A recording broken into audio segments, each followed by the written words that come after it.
Kenapa Mas bisa ini? Saya bilang bukan waktu yang singkat, selama 6 tahun, ya kurang lebih 6 tahun lah sama dengan istri. Nah, persoalan apa yang membuat harus mau pisah sama istri? Kasihan anak kan? Saya 6 tahun saya bicara saya Kan saya tak tahu ya kan dimakan oleh istri sama anak, kan kewajiban seorang suami memberikan nafkah lahir kepada istri dan anaknya kan? salah dia secara ekonomi saya nafkahi juga selama 6 tahun. Kan itu kewajiban sebagai seorang suami. Artinya gini, seorang suami nggak boleh mengkalkulasi, menghitung-hitung apa yang kita sudah berikan, karena itu adalah kewajiban seorang suami. Nggak boleh kita menghitung hal-hal seperti itu. Yang kita salahkan adalah bagaimana cara dia harus memanajemen keuangan itu sendiri. Tapi kalau menghitung-hitung, saya sudah 6 tahun membiayai dia, menafkahi dia, ya wajib hukumnya sebagai seorang suami memberikan nafkah. Selain persoalan itu, ada nggak masalah lain yang membuat harus? Itu saja. Ya nanti kalau nikah lagi sama wanita yang baru, kemudian begitu juga nanti tipikalnya, berarti mau cerai lagi dong. Anda lah. Cara boleh bagus. Kan tidak ada jaminan. Kita tidak bisa menjamin orang yang belum menjadi milik kita, kemudian kita mengatakan bahwa dia akan lebih baik daripada istri kita. Iya kan? Yang menjadi jaminan itu adalah orang yang sudah jalan dengan diri kita dalam kehidupan kita. Dia pun juga tahu tentang kekurangannya di situ. Di situ pun juga tahu tentang kekurangannya dia, kekurangannya mertua, kekurangannya keluarga dan sebagainya. Kalian itu nikah baik-baik, maka pisahlah baik-baik. Karena kalau masnya juga, ini kan sudah 1 tahun lebih kalian tidak sama, otomatis kan sudah saling menggantung. Tidak memberi nafkah, iya kan? Entah itu nafkah lahir maupun nafkah batin, otomatis kan ada konsep dosa di situnya. Jadi daripada kalian berdosa berdua dengan saling menggantung, lebih baik komunikasikan baik-baik sama istrinya.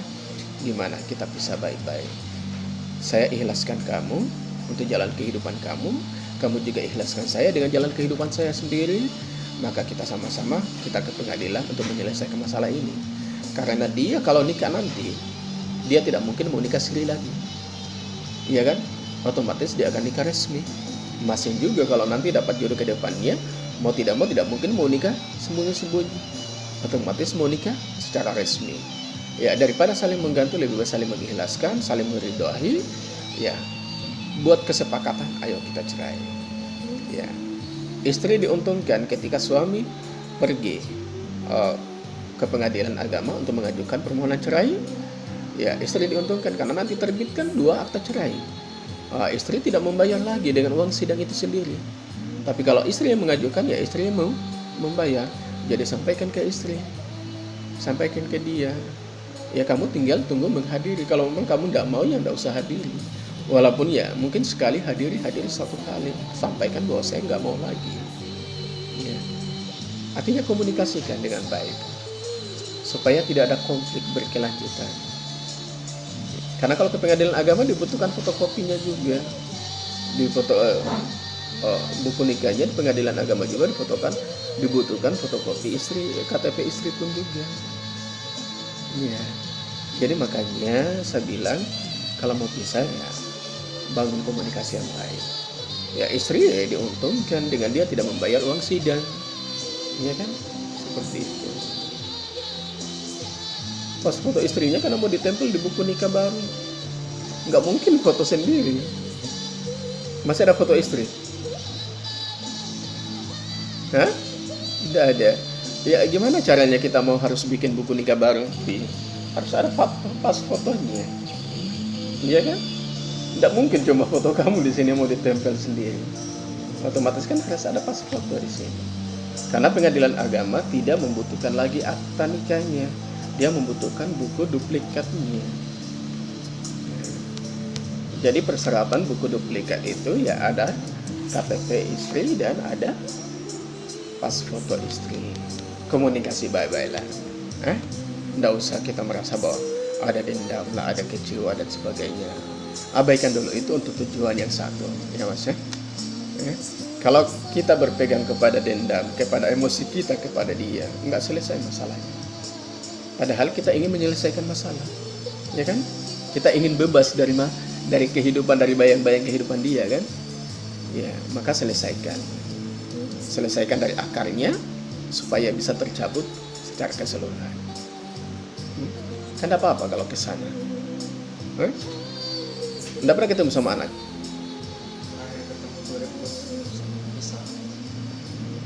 Ya sekalian jenguk anak lah.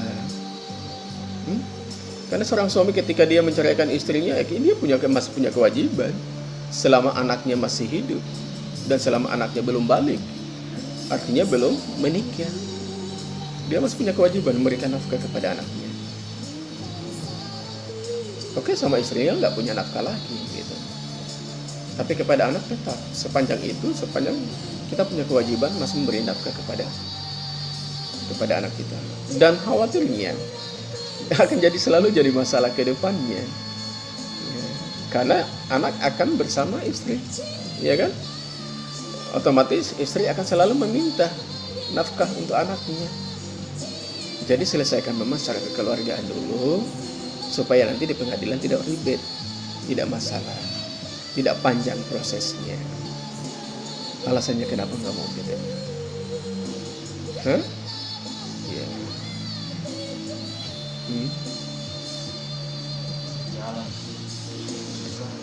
Ya, meskipun kita tidak sejalan, tetapi kita pernah hidup bersama dia loh mas. Dia pernah melayani kita, pernah menyiapkan makanan buat kita, pernah mencucikan pakaian buat kita, pernah memberikan nafkah batin buat kita. Jadi kita nggak bisa istilahnya membenci seutuhnya seperti itu sama pasangan hidup kita, meskipun dia bukan lagi pasangan hidup kita. Karena itu proses untuk mendidik anak-anak kita ke depannya nanti. Jadi saya selalu sampaikan, kalau mau berpisah, pisahlah dengan baik-baik. Karena waktu menikah pun juga dengan menikah baik-baik. Datang melamar, kasih naik uang, menentukan harinya, kemudian setelah hari hanya diantar dengan rebananya, iya kan? Diantar dengan keluarga, ya diselesaikan dengan cara yang baiklah, supaya hubungan silaturahim itu tetap terjaga. Anak secara psikologis juga tidak terbebani dengan keberadaan orang tuanya gitu. Saya pernah dapat kasus juga kayak begitu mas.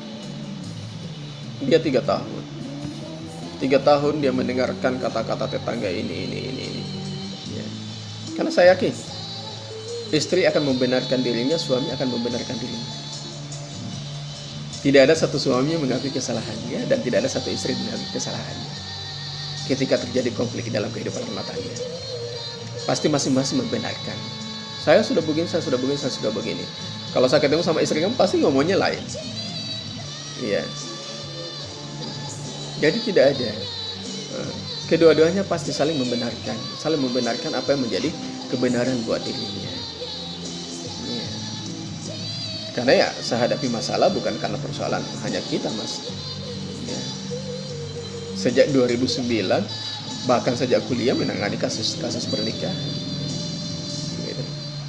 Jadi ketika kita konflik dalam kehidupan, entah itu kehidupan dengan istri, kehidupan dengan setiap orang pasti, ya kan, membenarkan dirinya. Tapi kalau mau istilahnya supaya kedepannya lebih bagus, ke proses ke pengadilan pun juga lebih bagus. Kemudian persyaratan untuk terbit duplikatnya juga kan harus ada fotokopi. Ya kan, fotokopi KTP-nya, kemudian pas foto. Sudah tidak ada kenang-kenangan istri, sudah tidak ada foto istri satupun. Oh my god. Secepat itukah engkau menghapus jejaknya dalam kehidupan kamu?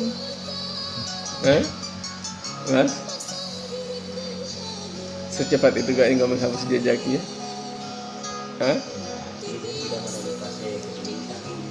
Ya betul itu. Pernikahan sebenarnya mas, Itu Zakia Derajat, seorang ibu psikolog Indonesia, katakan dalam kehidupan rumah tangga itu ada 3 fase cobaannya. Pertama, usia pernikahan 5 tahun.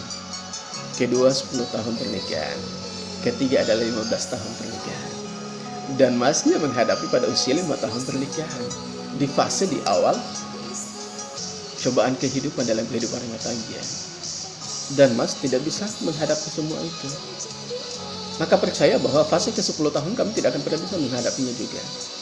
Tapi kalau kita sudah bisa, di fase 5 tahun itu kita sudah bisa belajar, bisa menangani, bisa menyelesaikannya, bisa menghadapinya, insya Allah di fase 10 tahun kita bisa menyelesaikan. Karena kita belajar di fase 5 tahun itu sendiri. Di fase 10 tahun itu anak-anak sudah mulai remaja. Ya, tantangannya adalah persoalan kehidupan anak. Ya, selalu konflik terhadap istri, konflik terhadap suami, bertentang cara mendidik anak dan sebagainya. Kemudian di umur sudah mencapai, istri mungkin sudah umur 30, suami umur 40 tahun, mulai pubertas kedua lagi, mulai ada orang ketiga dan sebagainya. Ya. Tapi di fase 15 tahun itu sudah mulai fase di puncak, dan ketika kita sudah lewati itu, insya Allah kita sudah belajar dalam kehidupan. I agree with you. Saya setuju sama kamu. Ya. Belajar dari fase percobaan. Ketika kita hadapi persoalan, kita belajar. Atau mas orangnya cepat putus asa ya? Mas orangnya cepat putus asa ya? Enggak juga. Ya. Padahal kalau masnya orang sabar, kenapa tidak bisa sabar sesabar itu ya? Kenapa tidak mau dipertahankan kesabarannya? Kalau memang kita mengakui diri kita adalah orang yang sabar, buah kesabaran itu lebih nikmat daripada buah yang lain, mas. Iya ya. Kalau kita emosi sama anak, emosi sama istri, kita tahan, tak kunci, setelah selesai plong. Nikmatnya bahkan lebih nikmat daripada melakukan hubungan suami istri. Itu dalam ilmu psikologi, dalam psikoterapinya, dalam ilmu mental seperti itu. Ketika orang mampu menahan sabarnya, makanya Rasulullah mengatakan la takdab, janganlah engkau marah, karena buah kesabaran itu adalah buah yang paling nikmat di antara buah yang lain. Saya juga belajar dari kamu, mas. Bukan berarti bahwa saya sempurna dalam jalan hidup rumah tangga. Saya itu hampir setiap saat bertengkar dengan istri, tapi saya selalu kembalikan kepada niat awal. Padahal saya pacaran 10 tahun, tapi masih bertengkar. Harusnya tidak bertengkar kan? Yeah. Jadi saya sama dengan istri mengenalnya itu sudah hampir 23 tahun. 10 tahun pacaran, nikah sudah jalan 13 tahun. Tapi masalah selalu ada masalah. Kehidupan rumah tangga nggak pernah sepi dengan masalah. Kalau bukan kita yang munculkan masalah, istri yang munculkan masalah. Kalau bukan istri yang munculkan masalah, anak yang munculkan masalah. Kalau bukan anak yang munculkan masalah, mertua yang munculkan masalah. Kalau bukan mertua, saudara kita yang munculkan masalah terhadap, atau tetangga kita, teman kita, atau mungkin orang lain yang masuk dalam kehidupan rumah tangga kita. Ya, makanya dia nggak pernah sepi dari masalah. Ya, namanya risiko kehidupan seperti itu, harus dijalani. Ya. Alasan yang paling pertama yang menyebabkan kalian harus pisah ranjang dan tidak sama apa?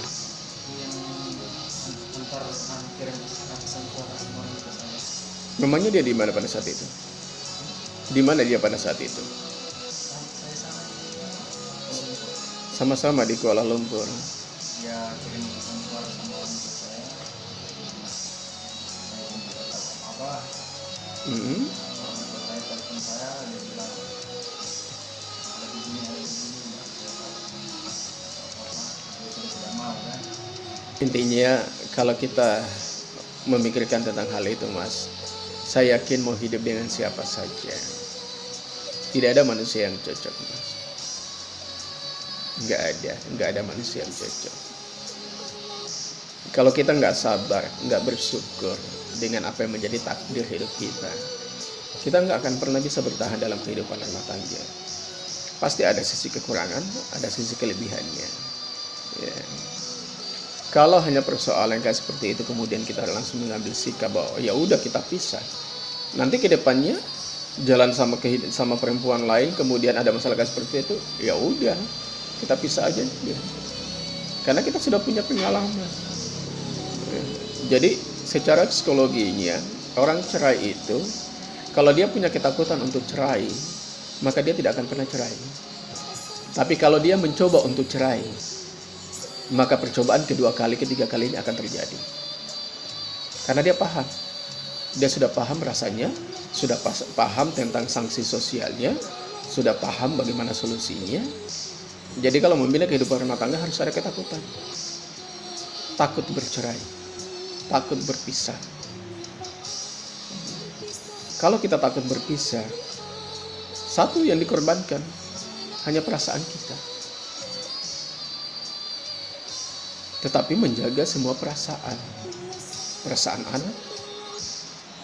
anak yang tumbuh tanpa adanya orang tua bersatu, itu berbeda kualitasnya dengan anak yang tumbuh bersama orang tuanya. Sebandel apapun yang tumbuh bersama orang tuanya, kualitas moralnya lebih bagus dibanding anak yang tidak tumbuh dengan kedua orang tuanya.